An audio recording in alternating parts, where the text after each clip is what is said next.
Deutsch lernen durch Hören.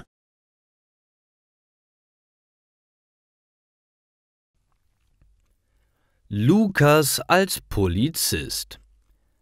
Lukas zieht seine Polizeiuniform an und fährt mit seinem Dienstwagen zur Polizeistation. Heute hat er Frühdienst. Mit einem Kollegen ist er heute in einem Streifenwagen unterwegs. Wenn ein Notruf kommt, fahren sie dorthin und kümmern sich um die Lage. Meistens geht es um einen Verkehrsunfall oder einen Ladendiebstahl.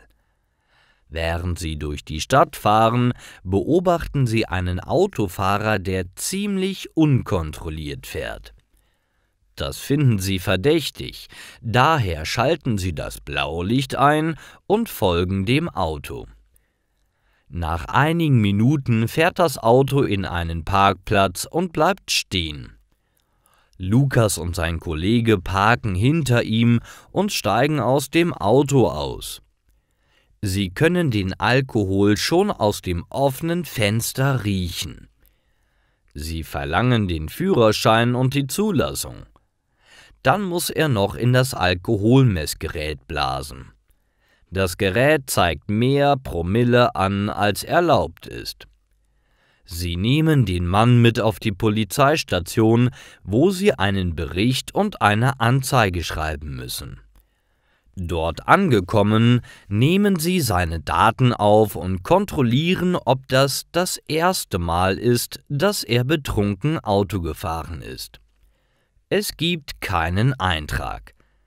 Er darf seinen Führerschein behalten, erhält jedoch eine Vormerkung.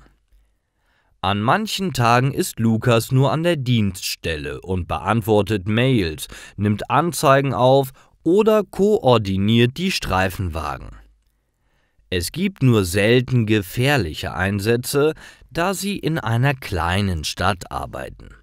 Doch ab und zu haben sie einen bewaffneten Täter. In solchen Situationen müssen Polizisten sehr vorsichtig sein, damit weder sie noch nahestehende Personen verletzt werden. Dafür musste Lukas auch eine mehrjährige Ausbildung abschließen, bevor er Polizist werden konnte. Er musste nach 10 Jahren in diesem Job noch nie seine Waffe verwenden. Und darüber ist er sehr froh.